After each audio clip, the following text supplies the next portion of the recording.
Мадонна, Надзея Парчук. Читаю вучань 9 класу Трыгуб Кирилл.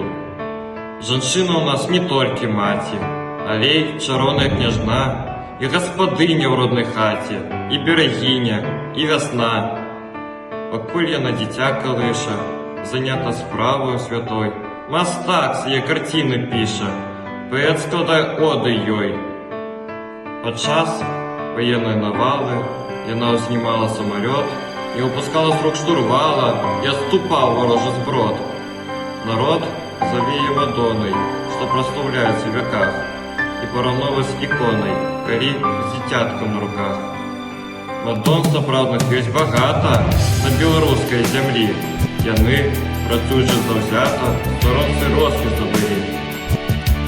Хай аграном яна, даярка, ці зверавод, ці палявод, працуе шчыра сэрцам палкім і багацее край штогод.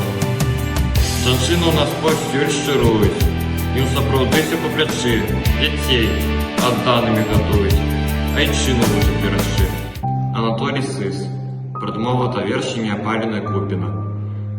Калі я быў малы, дык часта думаў, чаму ў мяне маці такая старая і непрыгожая, а аднойчы адважыўся запытацца пра яе шнары на твары, якія глыбока ў душы любіў, якія тысячы разоў цалаваў.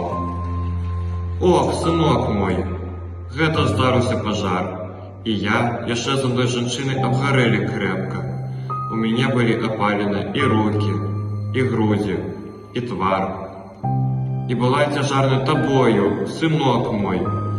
І ўсе казалі, гэта я даведаўся потым, што ці я памру, ці дзіця народзіцца мёртвым.